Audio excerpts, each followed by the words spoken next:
up, everybody? Welcome back to Turntable Talk Beyond the Deck. I am your host, Josh, otherwise known as DJ California.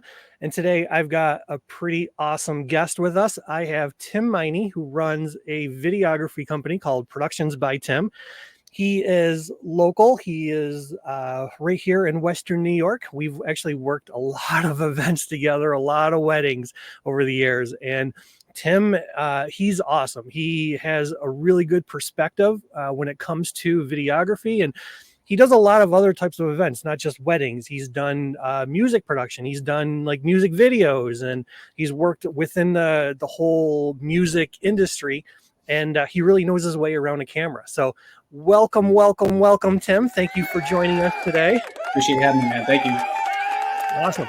So let's kind of start a little bit about you. Let's discuss, how did you get into this, and I guess you want to say insane world of videography, but how did you get into it? Yeah, interesting. Long story short, I started out in the music business, like you said. I was pretty dead set on being a rock star for a long time, and so I was in a band, and we did Warped Tour and all this stuff, and we were really giving a go at that. And then we ended up getting offered a music video from a production company in New York City. So we shot this music video, and it was so much fun. And the music video ended up going viral back at the time, and that was really cool. But in doing that process, I really fell in love with just like the being on camera and being behind the camera and just the whole production process. And it made me kind of realize like, oh wow, I think I love this a little bit more than this music thing. So made the decision to basically leave the band and pursue film production.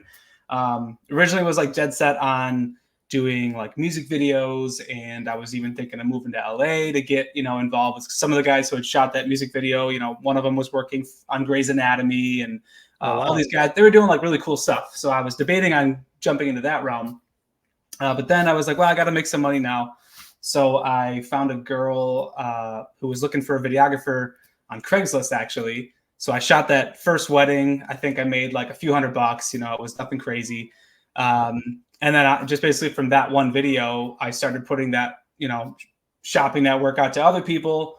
And then I had my sister-in-law had 3 friends that were all getting married one summer. And so she showed them that video, and they were like, oh, that's great. We would love to have him, do our wedding. So I think the first one I made like $500, and then $750. And I just kept like going up, and then I basically from those 3 videos in that one summer, my next year, I had over 20 weddings booked, to film. And so from there, Productions by Tim was born. And I kind of realized, oh, wow, I think I have like a niche here, and I seem to be doing a pretty good job at it. So that was kind of, how it all came about. That's cool, man. It's funny, you hear a lot of wedding vendors in the industry who sort of kind of started the same way. They just, did like a friend's wedding or, whatever, and they just tried it out, and things kind of blew up, and they realized that they've had this like natural talent. They've been able to have like that eye behind the camera to capture certain parts of the event or the wedding, and it really shows, who they are and their art and what they're able to do from a natural standpoint. So that's really cool that, you were able to just hop right into it and then start getting booked, and you realize that you had this talent. So that's pretty awesome. How's do you ever talk to your old bandmates? How are they doing? Are they still doing it, or so when that kind of we kind of went separate ways, and there was like there was a little bit of bad blood at the time, but yeah, that has definitely subsided, and we chat quite a bit, and they did their own thing for a little while, and now they all kind of have normal lives as well, and so like we still have a lot of friends that are in the industry, and these guys just really I don't know, they don't have the best life, and they don't have the best family life, so I like the current situation a lot more. So yeah, and as you probably have more time to spend with your family and things like that as well, as where if you're off touring and doing the whole band thing, sometimes that can be a little challenging when you do have a family. So it was probably a good switch for you to go from the music into video production. So very cool. So you do a bunch of different types of events. Obviously we talked about weddings. What other types of events do you generally get booked for, or that you enjoy actually shooting for? Yeah, so like I said before, I loved the music videos originally, and then I quickly realized like bands, as I know, don't really have a whole lot of money to throw around on video. Right. So It was probably like 5 years ago that I actually was like, you know what, I'm just gonna actually like laser focus on weddings. And so I actually haven't been doing a lot of that work outside of like some passion projects here and there. Yeah, I really just focus on weddings now. That's where I feel like my systems are solid, and I can really run it like a business and not have to, I guess I feel like when I jump into doing other things that people kind of try to pull me into, it just ends up being where I don't feel like, I almost feel like a little bit of a fish out of water, even though I can totally, film a music video or anything else. I just feel like weddings for me, it just comes naturally. So. Good. Yeah. The wedding industry, it can be a challenge. Yeah. There's from the logistics of venues and getting, good picture quality and sound quality to, dealing with other vendors and coordinators and planners and just even bride and grooms themselves, that can be a challenge at times. So, Yeah. since you do a lot of weddings, let's talk about, when someone is looking to hire a videographer or book a videographer. Yeah. Unfortunately, we generally see this a lot where bride and grooms, they make a last minute decision where they're like, hey, I think I want a videographer. Who do you guys recommend? Or, we've been able to budget for a videographer. What should we do? So let's talk a little bit about, if you are a bride or groom who is watching this podcast, this next piece of information is going to be very valuable and informative for you, because it's going to tell you what you need to do or what you should do if you are looking to hire a videographer. So, Tim, if someone that wants video for their wedding, let's first talk about what are the steps, what should they do? Yeah, for sure. I think it's definitely changed over time. It used to be where videographers were booked pretty last minute, and they were sort of like this afterthought. Oh, can we squeeze it in the budget? Now it's definitely become more where people sort of like, they see it almost, it's pretty much the same as photography, like photo and video are, it's not, there's definitely people who don't go with video, but it's much more common now. And so what I've found is I'm getting booked significantly farther in advance now. So I would say that the biggest thing is like, if you're going to do video, if you think you want to do it, like really, you got to get on it quickly, because there's, for every, videographer out there, there's probably 10 photographers, so like photographers they're so abundant, whereas videography, it's a much more involved process, the gear and the post-production and all this stuff. And so people don't really want to tackle it. It's like this huge beast that they just, people are scared of. So a lot of people move into photography instead, because, it's a little bit easier on the gear, and the post-production is not as crazy. So I think it's a little more slim pickings for videographers. Yeah. And so I think people really should try to get on that train as soon as possible. Yeah, I agree. And I've seen some videos from videographers who are just trying to get into the industry, and it's like, man, you watch some of their sample videos or some of the wedding videos, and you feel like you're watching someone with Tourette's, because it's just very shaky and the audio is bad, and just, man. So, yeah, it's definitely, videography is a whole different ballgame. And I think, people who get into photography, just because they have, a mirrorless DSLR or some other type of camera that's high quality, I think they can automatically get right into video. And it's nothing at all like photography. It is a completely different aspect of how you do things. So, man, I get it. Yeah, for sure. Yeah. And even settings, people ask me like, oh, can you take a photo for us? Like, and I'm using my video camera, obviously. And I'm like, no, like I would have to literally completely change all of my settings. Like it's just, it's entirely different. So yeah, for sure. Now, when someone decides, okay, we want video for our wedding, and they start, shopping around, or they're trying to, meet with different videographers or, video crews, what are some of the important things that a bride should know or do whenever they decide to book a videographer? For sure. I think one of the biggest ones is, it depends on, who are you hiring to actually film? That's a big question, because there's a lot of studios out there. And so you may be hiring the studio, but you don't know who's going to show up the day of. That's super common. I mean, even me, I'm kind of expanding now, and I have other shooters as well, but I'm always very upfront with clients. Like, if it's not going to be me there, they know that, because I don't want them thinking, they're expecting me and then somebody else shows up. So asking that question, like, hey, who's going to be there filming? What experience do they have? What gear do they have? Like, just like really getting an understanding of, because there is a lot of these companies out there that are national companies, and they're just trying to outsource, filming to people in local markets. Yeah. And these clients don't know who they're getting, and the quality just, there's no quality control in that scenario. So that would be a big first question for sure. Not to mention too, you want to make sure that they, the personality vibes with you as a client. You don't want someone showing up and they're just miserable and they're not happy and they're just, not good people or whatever. So that's important, is to know who your vendors are and to be able to meet with them so that everyone vibes together. It's huge. I mean, I really feel like that's a big reason why I've been able to do as well as I have, is because I really have just tried to focus on being the guy who is a pleasure to hang out with and work with. And I try to be, a little bit funny. Like, I just really want to blend in with the crowd, and to not feel like like I'm sticking out like a sore thumb, So just being fun and that actually it plays a huge part in making sure that people are happy with you being there. So.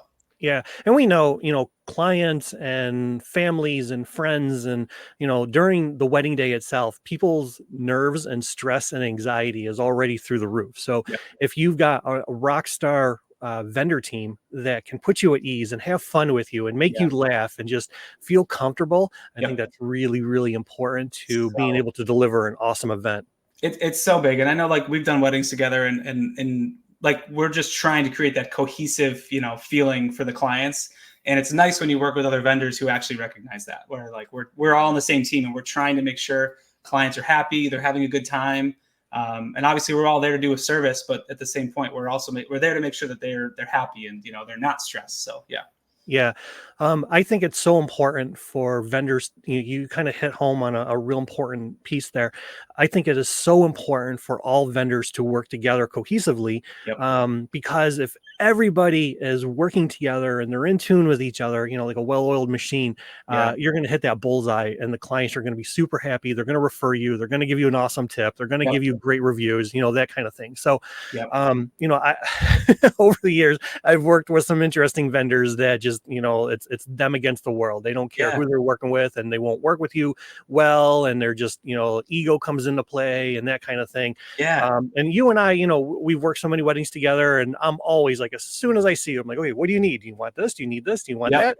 I try to go above and beyond to make sure that photographers and videographers and planners and everybody, that their lives are so much easier and they're able to do their jobs well and all that. So as a DJ who is working with a videographer, what are some of the things that a DJ can do to really make a videographer's life so much easier? Yeah. I mean, it's something that you do that, a couple of the guys that I work with, other DJs do as well, is, they come right up to you and say, hey, like, what do you need? What audio gear do you have? Where do you need to plug in? Like, there's not, a lot of DJs still will be weird about you being anywhere near their gear. And I find that really odd, especially now. I mean, it's 2024, like, audio is important, so we need to get it.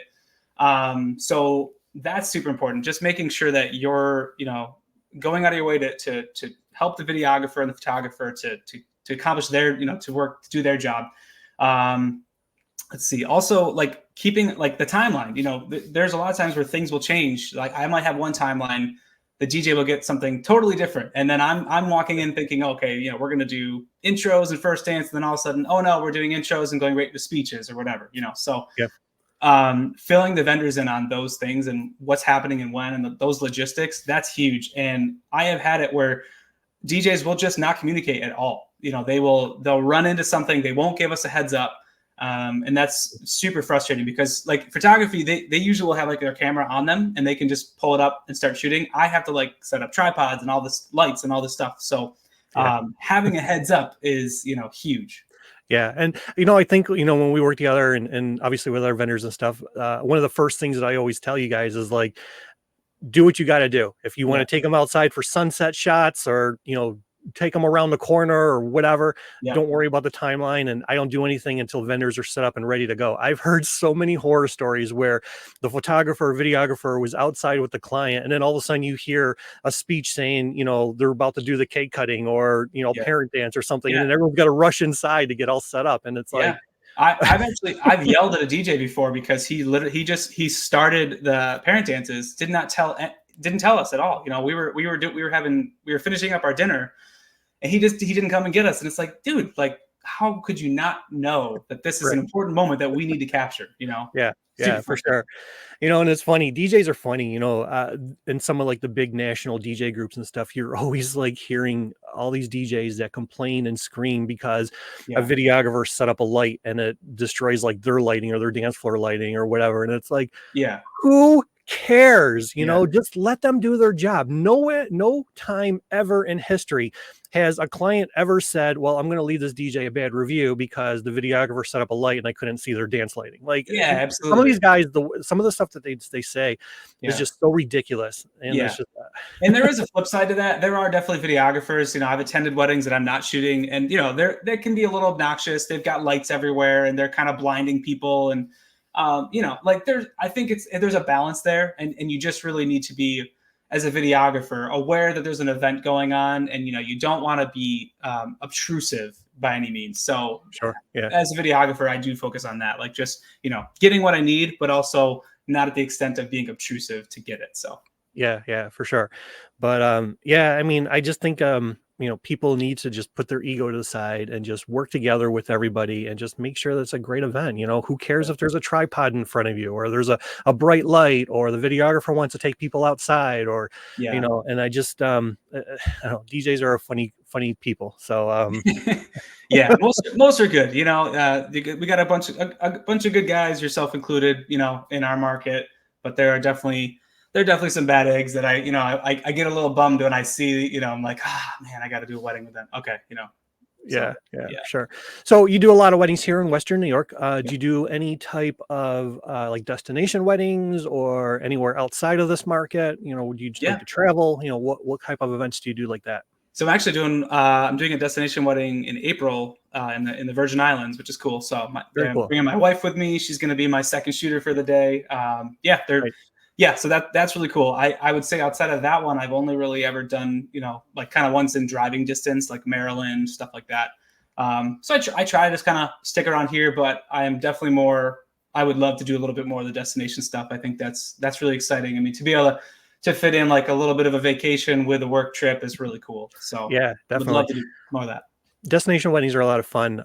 I've got a couple clients that are looking to book me for their destination wedding, and it's kind of nice where they pay for the trip and they pay even a normal fee, and you get out Yeah. of town and you get to do what you love and just really enjoy life in a different setting. Yeah. And those types of events really sort of elevate you as a wedding vendor as well too, because you're not just looked at as like a local guy, you're Yeah. looked at as someone who is booked to travel around to do these types of events. So Yeah. that's always a really cool thing to be able to put on your website, on your resume, and that kind of thing. So Yeah, it's a little bit of a flex. Like, oh yeah, like I actually, I'm sought after enough to people want to, bring me halfway across the world to do their wedding. It's pretty cool. So yeah. So videography, what do you think the future is? There's always new technology coming out, new yeah, cameras and new mics and new stuff. And, yeah, what do you think the next 5 to 10 years? Do you think AI will come into, videography? Obviously from the production and the development side, they'll oh yeah, probably be more involved with that. But, yeah. where do you see the world of video going? Yeah, I think I see a couple things happening at once. I'm noticing AI is definitely, that's going to play a role. I think AI will definitely play more of a role in the post production, like to start, just simplifying things. Like there's already, obviously, like Adobe AI stuff for audio, and so that's going to be, I think, the first step. I've had this conversation with a buddy about how it's going to affect the wedding videography industry specifically, because, obviously we need to showcase the actual clients who are humans, right? So I don't see replacing them with some sort of AI video happening. I do think there's probably some cool stuff to be done where you can be, adding in the little pieces of AI into your edits, maybe, or maybe just a totally different type of edit that's like AI, based. I see that happening. I'm also noticing a little more of like kind of some DIY stuff happening. I feel like the market has gotten pushed videography wise, where there's a lot of entry level people that are pretty good, like for what they're doing. And I think what's happening is the middle is kind of getting pushed out, and you're getting like people are going towards like the top end of the market or a little more to the bottom end of the market. And so I think people that are like budget friendly are maybe gonna maybe focus a little bit more on some DIY options, or hiring a newer videographer. So, I mean, and because of that, like a couple of buddies and I started a whole new, thing called Vidi just to kind of, appease those people at the bottom of the market. So yeah, those two things I see happening. It's good whenever you can cater to, everybody from low to mid to high end. Yeah. Obviously, low end, those types of clients are difficult sometimes to work with. Yep. The mids are sort of like, that sweet spot. And then, the higher end people, Yeah. they tend to sometimes be a little bit of a pain in the butt because they're paying so much money and they expect a certain element of quality. Yep. And if you're not delivering that quality at that price point, then they're like, okay, why did I just spend all this money on something that I was expecting and I didn't get? So the mid level, I think, is perfect because then you're sort of like in between those two types of clients. Yeah, the mid level is definitely where you feel like you have your best clients typically hang out there. I've noticed at the upper end, it's like one or the other. It's either there's like a bridezilla nightmare client thing happening, or there's just their parents are very wealthy and they just are paying for the stuff and they really don't care and they're just going to be happy no matter what. Like I feel like you get both of those in the upper, in that upper category. So you kind of don't know what you're going to get there. Yeah. So, and even on the lower end, people, they say, okay, I just spent $400 on a videographer and I'm expecting, to get a Hollywood award with this video. So right. it can be a challenge sometimes, but 100%. the wedding industry is fun. There are challenges, there can be stressful times and, things like that. But overall, you get to meet a lot of really interesting people. Yeah. Especially when you're doing like cultural weddings, you really get introduced to a different type of client. And I think it's great to be able to meet people. We as wedding vendors, we are celebrating with people who are partaking in one of the most important days of their lives. Yeah. So, we become friends. Sometimes we even can become family to these people. There's been a lot of times where after my weddings, people invited me to hang out with them, go out to bars and restaurants. And, you become more than just someone who shows up and films or plays music or whatever. So, those clients are great. Those times are great. They create, memories, you create memories, not just for them, but they create memories for you too, as a wedding vendor. And I think it's always important to try to strive for that element of service where you're not just a number or a person who's showing up. You're looked at as something more than that, as a friend or a family, or whatever. So, I would say one of my favorite things is when you have those, like, you do a wedding for someone and then their sibling or whoever gets married next, and then you do their wedding, and like you get this string of weddings where every time you go, you're seeing more and more people, whose wedding you did previously. I think that's a ton of fun, because it kind of starts to feel like you're going back to hang out, with your friends, so that's really cool. I absolutely love doing that. Yeah, for sure. Yeah. So, well, that's pretty much what we wanted to chat with you today. You talked about how you started and the history and, what you like about weddings. Oh, let's talk about what you don't like about weddings. Here's a controversial topic. Let me think. This is a good one. What I don't like about weddings, I would say probably the hardest thing, like certain clients, certain, mother of the bride, or sometimes there's those, it's not even always the clients. It's like a family member outside of the clients that's giving you a hard time about something. I had like an aunt come up to me last year and tell me, I was in her way, and and I'm like, I don't even know who you are, so just there's definitely a little bit of entitlement that can happen. I think that's hard. The egos of certain vendors you mentioned earlier, that's frustrating. Just people that I don't know what the deal is there, but the whole ego thing drives me nuts. Yeah. And you gotta love the Uncle Bobs too. The people, yes. The guests who show up with their camera and they get right in front of your shot. And you're just I think I'm telling you, every time I bring out my drone to get drone footage, Uncle Bob always will walk right over to me. Hey, look at that thing's cool. When'd you get that? How much does that cost? That's just all these, those kinds of, sometimes it's funny. And then sometimes it's like, okay, I got to get these shots because I'm trying to get back inside before the speeches start or, whatever. So, yeah. Yeah, man, one of these days, someone's going to have to just write a book about, from a wedding vendor perspective of all the wild and crazy stuff that goes on in the industry. Maybe there are books out there already. I don't know. I'll have to look. Yeah. But, I think that would be a pretty funny coffee table book. Yeah. I've actually always thought that'd be really cool, independent, indie film to do a wedding, a day in the life of a wedding videographer or just a vendor, you know, like even the conversations that happen at the vendor table, you know, at dinner time, and we're all chatting about the, you know, things that happen throughout the day. I actually think that could be, that could be cool. Hey man, if you decide to do a film like that, let me know. I'll definitely be Invaluable. in, you know, because I think that's that Yeah. would be informative and it would be pretty hysterical as well. Yeah, I think it could be cool. I could definitely see it as like a little bit of a comedy kind of thing. So yeah. Yeah. All right. Well, you guys who are watching, you can follow Tim on all of his social media. Productions by Tim. He's on Facebook. He's on Instagram. He's on Vimeo. He's on TikTok. He's on YouTube. You can literally find him everywhere. Yep. If you've got questions for a videographer, Tim is the man to reach out to and talk to. If you are local to Western New York and you are looking for a videographer, please, please, please don't wait until 2 days before your wedding to book one. Reach out to him as soon as you can. If you decide that you do have a budget and you have some money to do it, reach out to him. He is fantastic. His pricing is fair. He does an incredible job, and you will absolutely love the quality of what you get, the end product of what you get.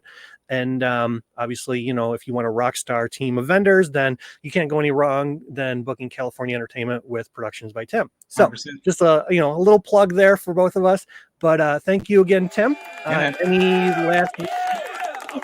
No, appreciate you having me, man. This was fun. Happy to do it again sometime. Awesome. Until next time, guys, take care of yourself. Be good humans. Stay safe, and we'll talk to you again soon. Thanks, man.